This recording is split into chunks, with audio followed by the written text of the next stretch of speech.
So jot this down, one of the best notes for the day.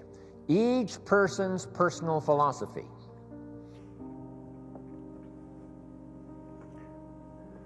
is the greatest determining factor in how your life works out. Each person's personal philosophy is the greatest determining factor in how your life works out. Your economic life, your personal life, your social life, your spiritual life. All starts with the conclusions you've made in your personal philosophy. We gave the example earlier on economics. There's 3 or 4 different philosophies to choose from in your economic future. Now make this note. Personal philosophy is like a guidance system. A guidance system. And it has to start early. When a child goes to school, they've got to have a pretty good guidance system working. And this guidance system does just 2 things primarily. Here's number 1. This guidance system helps you to see the dangers over here and try to minimize those or eliminate some of those. That's one of the first orders of human existence, is to learn early where the dangers are so they don't swallow you up, don't devastate you economically, socially, personally, or lose your life. Kids have to get this guidance system working early to spot the signals of the dangers that could wreck their chances to live a good life. Now, this guidance system also helps you to see over here the opportunities so that you could maximize those. So if you learn to minimize the dangers, maximize the opportunities within this working environment now, we call this working things out to live a good life. But you can't possibly live much of a good life if you don't keep learning where the dangers are so you can avoid those, and learn where the opportunities are so that you can maximize those. That's about as simple as I can put working on your personal philosophy.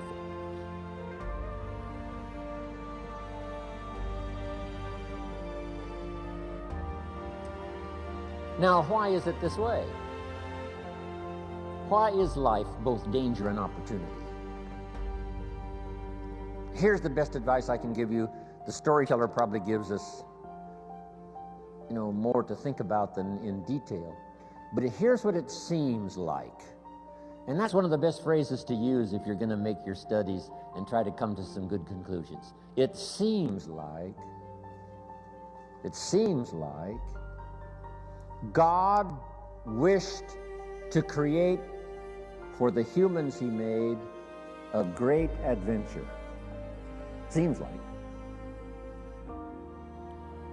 According to the storyteller, it seems like God wished to create a great adventure for the humans he created. That's the best explanation I've got, seems like. And it seems like God's always wanted some kind of adventure. It said when he was alone in heaven, according to the storyteller, he created all these angels. That must have been fun. Doesn't say how long it took. Doesn't say how many. But evidently, he sought adventure. Part of the adventure, I guess, in those early times before the creation, was in heaven with the angels he created. Now then, he also creates an angel that's the best and the brightest of the angels, called Lucifer. And so begins, according to the storyteller, one of the great adventures of all time. And along the way, the idea occurred to Lucifer that he could take over God's place, become God in his place. And he persuaded, according to the storyteller, he persuaded a third of the angels to go with him on this insurrection. So begins an unbelievable adventure. Seems like that's what God wishes, some great adventure.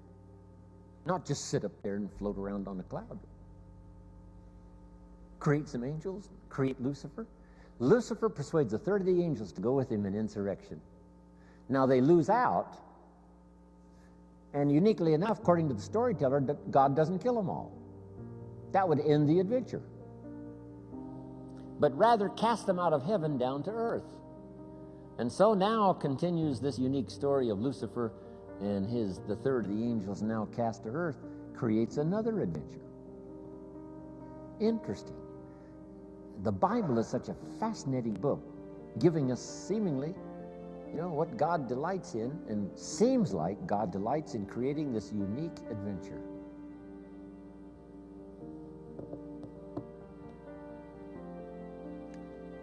One of the ancient stories says God and Satan were talking things over one day. I thought, well, that doesn't seem possible.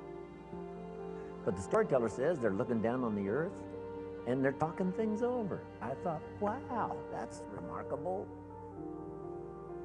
God and Satan getting together and talking things over. Now, the storyteller doesn't give us many details, so we've got to use our imagination. And on this particular occasion, God got to bragging on one of his favorite creation, his favorite persons, called Job. He said, Job and I have got this great friendship going. Job and I, we walk together. Job and I plan the future together. Job, Job, Job. Finally, Satan had it up to here with Job, Job, Job. And he said, yeah, God, Job, you've got a wall built around him. I can't get to him. God said, well, what would you expect? He's my favorite person. Of course, I got a wall built around him. Now, they're having this conversation. It's fascinating. Storyteller says, Satan gets this bright idea. Said, hey, God, let's try this. God said what? If you'll take the wall of protection down from around your favorite friend, Job, he said, I promise you within a short period of time, your favorite friend will curse you to your face. God said, no, he'd never do it, not in 100 years, no matter what. Satan said, well, how are we going to know? Would you like to make a wager? It doesn't give us the details of the wager. But the storyteller says God picked up the bet and said, okay, let's try it. I'll take the wall down from around my special friend Job. You do your best. I promise you, no matter what you do, he'll never curse me. Satan said, the bet is on. According to the terms of the wager, God did take the wall down from around his special friend Job, and Satan then does one of his all-time famous numbers. According to the storyteller, first Satan took his wealth, stripped him of his wealth.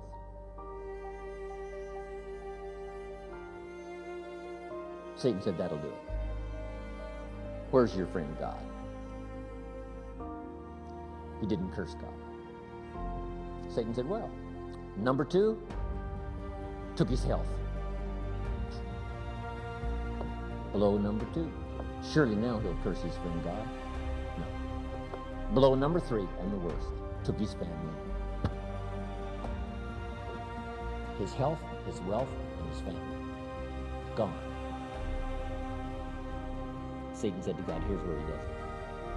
And sure enough, Job's wife comes along and says, Job, it looks like your friend God has long forsaken you. You might as well curse him and die. And Satan said, here's where he does it. And God says, well, he hasn't talked to you. And while they both listen, Job says, never would I curse my friend God no matter what happens. God said, I knew it. I knew it. And picked up the bet, whatever it was, doesn't matter. Isn't that a fascinating story? Now, I say all of that to illustrate this. It seems like God delights in great adventure. And the only way to have great adventure, it seems like, is to have both danger and opportunity, and us with the possibility of figuring it out. Jot this down. Now, it's a nice little list. On one from other people is to just Pick up the signals. Part of it is by sight. Here's a good watchword for the 21st century. Pay attention. No use falling into the same trap somebody else fell into. No use living a mediocre life like somebody else has chosen. Take a look and say, is that what you really would like? Say, no. Here's somebody that never read the books, never made the changes. There was a class and they didn't take it, a skill and they never learned it, a discipline and they never tried it. And they blame the government and blame taxes and blame society and they blame circumstances and all the rest. They don't know. And the key is, watch carefully. Don't you fall into that same trap. That's how we learn, from what we see. Here's next.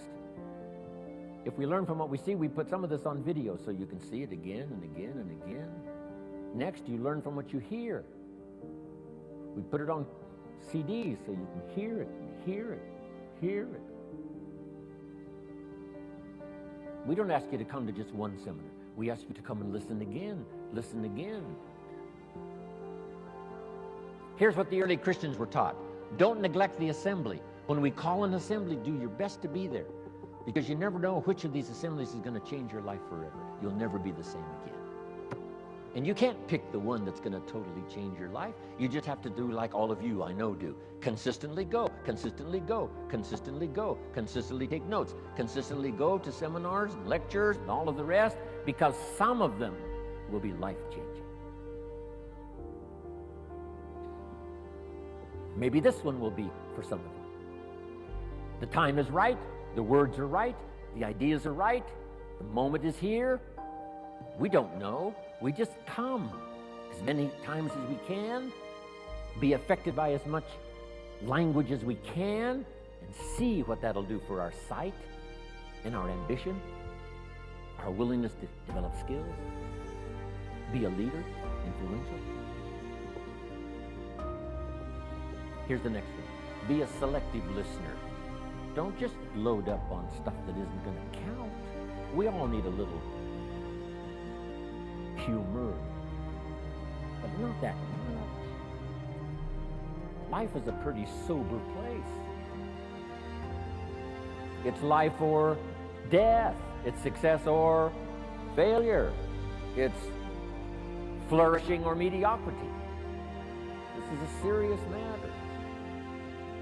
So, make sure that what you listen to gives you the full range, a good diet of things to listen to. The positive, yes, but the negative also. We need to hear it from both sides.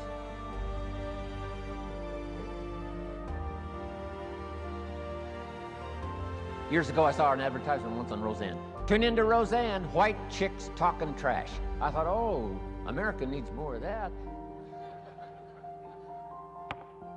Now, you don't need much of that, white chicks talking trash.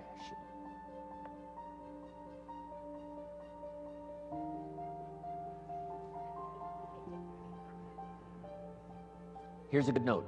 This is a good one. My teacher taught me when I was 25, stand guard at the door of your mind. Stand guard at the door of your mind. And you decide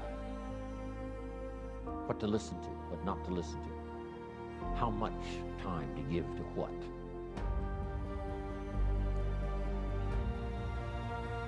Now, the third one is important, and when we come back this afternoon, we'll continue it. But here's number 3. Read all the books.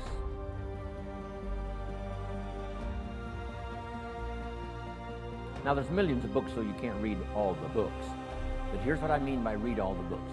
Read all the books you need to read to make your fortune, become powerful, influential, healthy, prosperous, aware, bright, helpful, partnership, father, mother, grandparent. Read all the books you need for your life to flourish and become the best it can possibly be during the course of your lifetime. Read all of those books. Don't be short on that list. My library certainly won't do it. I've only written 4 or 5 books. I'm working now on my 5th. I think it's my 5th book. It's going to be for teenagers and college kids. And I think the title is going to be, of course, kids should pay taxes. It's going to be an interesting book on capitalism, because I teach capitalism now in Russia in very simple form. I might give you a couple of notes on that when we return. I teach kids how to have two bicycles, one to ride and one to rent. I mean, it doesn't take long to get into business and make a profit. Here's what changed my life and helped me make my first fortune. Jot this down. The philosophy that helped me make my first fortune. Profits are better than wages. Once I understood that, it was hard to sleep nights the first year. Profits are better than wages. Wages make you a living, which is fine. Profits make you a fortune, which is super fine. And when I started at age 25, I started doing both.